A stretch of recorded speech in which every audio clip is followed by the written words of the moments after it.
Heyot sama God, akhirnya chapter yang kita tunggu-tunggu rilis juga.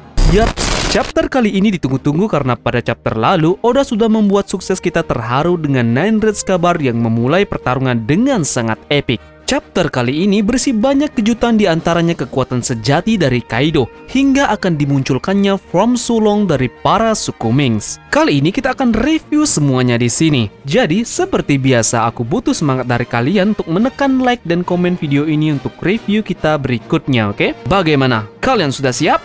Oke, tarik jangkar dan mari kita berlayar.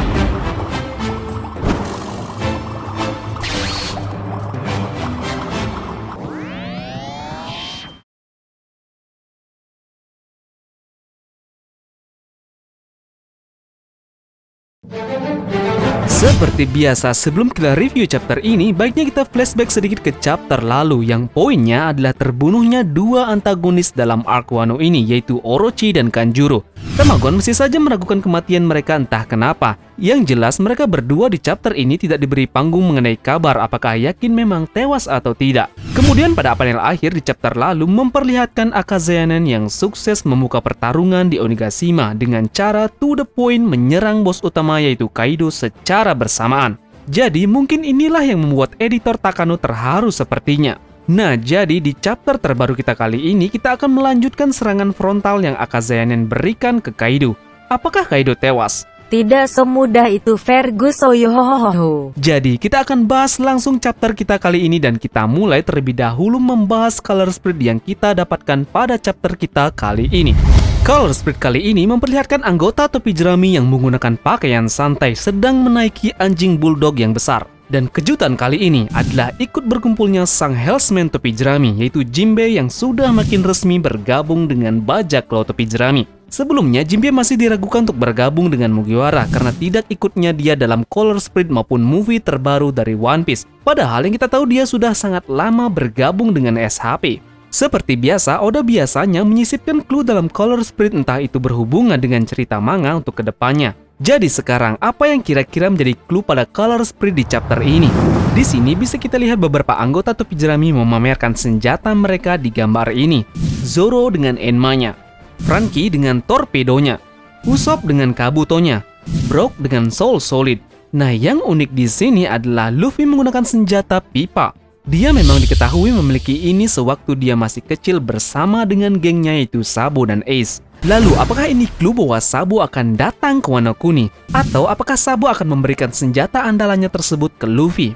Nah, dalam faktanya, beberapa Yonko sudah terlihat menggunakan senjata mereka. Di antaranya adalah Shirohige dengan Murakumogiri, Kaido dengan Kanabo, Big Mom dengan Napoleon, dan Teach menggunakan pistol. Lalu kenapa tidak dengan Luffy? Tongkat saktinya ini akan dia pakai nanti dalam pertarungannya setelah arc Wano ini berakhir mungkin. Ini masih opini, jadi mungkin saja ini bisa terjadi. Atau bisa jadi apakah beberapa anggota topi jerami yang lain akan kebagian mendapatkan senjata baru di Wano ini. Kita lihat saja nanti, oke?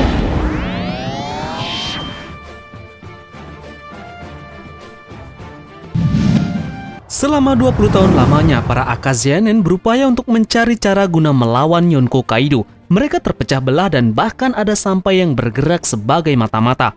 Semua cara mereka lakukan diantaranya membentuk banyak aliansi dan pasukan guna penyerangan yang sudah mereka tunggu-tunggu selama 20 tahun lamanya.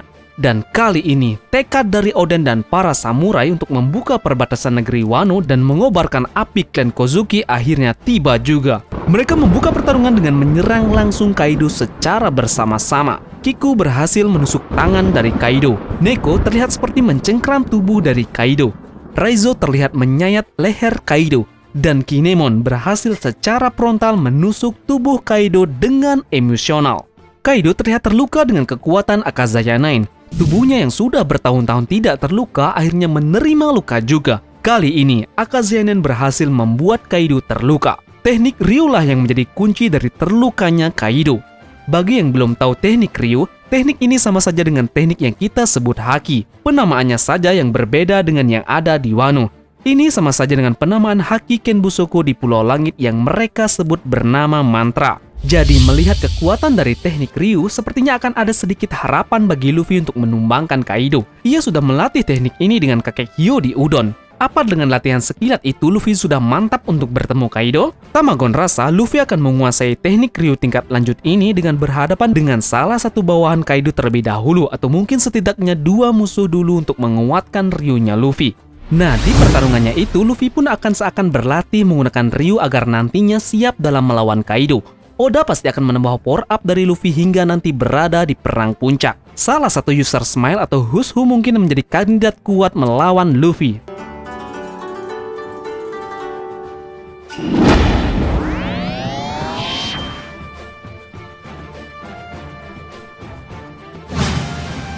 Setelah terlihat Kaido yang terjatuh di panggung dengan luka, para anak buahnya pun bersiap menolong. Namun mereka tidak menyangka beberapa pasukan samurai nyatanya sudah bersiap melakukan peperangan. Terlihat Yogoro dengan pasukannya. Ada juga Yamato yang secara resmi menyatakan sebagai pengkhianat ke semua anggota dari Beast Spirits. Di sini sepertinya akan ada pertarungan ulang antara Ulti dan Yamato. Namun yang unik, lagi-lagi Luffy terlihat ngawur mengatakan musuhnya. Kali ini si pembentur kepala menjadi sapaan dari Ulti. Terlihat juga Nami dan Carrot yang sudah bersiap akan peperangan ini. Mereka berdua meloloskan diri dari homies Big Mom. Mereka sama-sama menggunakan teknik Thunder dari senjata mereka masing-masing. Sementara itu, Luffy didekati oleh Big Mom dan ingin mengajaknya bertarung. Luffy secara tegas mengatakan di sini bahwa dia akan mengalahkan Kaido. Big Mom, Orochi beserta eksekutifnya juga. Orochi disebut di sini. Apakah Luffy tidak mengetahui mengenai hal yang terjadi dengan Orochi, atau bahkan sebaliknya, dia malah mengetahui keadaan dari Orochi yang masih hidup hingga sekarang? Haki Kenbusoko dari Luffy aktif dan dia mengetahui bahwa Orochi memang benar-benar hidup hingga sekarang. Tamagon masih berharap si ompong ini tidak terlalu dini untuk terbunuh dalam perang ini. Kemudian persiapan dari para samurai langsung direspon oleh Queen dengan sangat senang. Samurai yang ditahan di Ibu Kota Bunga, tahanan yang ditangkap di Udon. Ditambah Lau dan Marco serta Perospero yang mengejutkan Queen dengan jumlah pasukan dari aliansi samurai sudah berjibun banyaknya. Namun apa kira-kira tujuan dari Perospero juga ikut bergabung dengan Marco? Apakah cuma sebatas tidak menyukai keberadaan aliansi Kaido dengan Big Mom? Pasti ada niat buruk dari Perospero sepertinya. Dia akan memanfaatkan situasi ini mungkin dengan mengambil satu road poneglyph yang ada di tangan Kaido saat ini. Atau mungkin berupaya dengan rencana lain.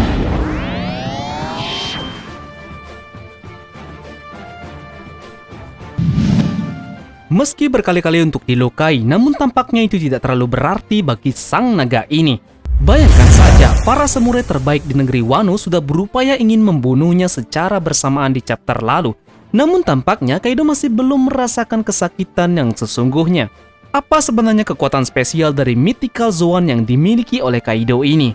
Merujuk dari kekuatan spesial dari Mythical Zoan, ada beberapa kekuatan spesial yang dimiliki oleh buah iblis ini. Marco dengan kekuatan regenerasinya, Katarina Devon dengan penyamarannya, Sengoku dengan kekuatan ledakannya, dan Orochi mungkin dengan 8 nyawanya. Lalu sekarang bagaimana dengan Kaido? Apa kekuatan spesial dari naga miliknya ini? Pertama, sudah sangat pasti dia berhasil membangkitkan Awaken dari buah iblisnya dengan efek daya tahan tubuh yang luar biasa. Para Akazayanen yang sudah sekuat tenaga ingin melukainya, tampaknya tubuh dari Kaido masih biasa-biasa saja. Satu lagi kekuatan spesial dari naganya adalah menguasai beberapa elemen. Api, petir, dan angin bisa ia kendalikan dan ia kuasai. Naga dari Kaido merujuk kepada Azure Dragon. Azure Dragon adalah salah satu dewa naga yang mewakili kekuatan gunung dari 5 bentuk tertinggi dewa. Dia juga salah satu dari 4 simbol rasi bintang Tiongkok. Naga Azure melambangkan timur dan musim semi. Sepertinya kekuatan spesial dari naga Kaido juga berhubungan dengan regenerasi. Ini dikatakan dalam peristilahan Yin dan Yang. Naga adalah Yang, jantan yang melengkapi Feng Shuang, Phoenix Cina. Merujuk ke istilah ini, penambahan kekuatan spesial regenerasi dan awakens dari buah iblisnya makin menguatkan tubuh yang dimiliki oleh Kaido. Maka dari itu sangat sulit untuk menembus sisik tubuh dari naga ini. Hanya ada beberapa orang yang benar-benar berkekuatan spesial lah yang bisa melukai tubuhnya. Scene terbaik di chapter kali ini adalah Kaido yang merubah tubuhnya menjadi full naga yang berada di hadapan para Akazaya Nine. Ini juga sama persis menunjukkan bagaimana Shenlong yang muncul di hadapan orang-orang yang berhasil mengumpulkan Dragon Ball.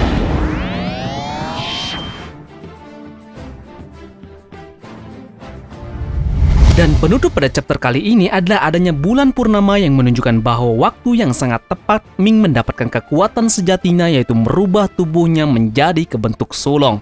Yang memang kita tunggu-tunggu adalah dua karakter perubahan sulong, yaitu Inuarashi dan Nekomamushi. Pastinya bentuk sulongnya kayak kucing dan anjing kanam. Yang spesial dari form sulong ini, seperti yang kita tahu bahwa usernya dapat penambahan kekuatan dan pergerakan yang menjadi sangat cepat. Carrot dan juga Pecom sudah menunjukkan hal ini. Namun, mungkinkah form dari Inu dan Neko menjadi spesial dari Ming lain? Bisa jadi bentuk sulong dari Inuarashi dan Nekomamushi mempunyai keistimewaan di antara yang lainnya. Keistimewaan tersebut antara lain memiliki beberapa bentuk perubahan. Misalnya dalam form penggunaan power, sulongnya pasti punya bentuk yang berbeda. Dalam hal kecepatan juga sulong ini punya bentuk yang berbeda. Dan mungkin tak ada salahnya kan memperkirakan terjadinya penggabungan form dari Inu dan Neko. Oda biasanya sering melibatkan hal yang berbau Dragon Ball di manganya. Apa mungkin fusionnya juga akan diperlihatkan di sini? Yoho, sangat amat liar. Setelah mereka berada ke bentuk sulungnya, membuka Inu dan Neko dalam bentuk sulungnya akan memporak-porandakan kastil dan memojokkan Kaido. Menurut tamakan pada chapter depan, Kaido lagi-lagi akan mendapatkan luka yang lumayan serius dari kedua orang ini.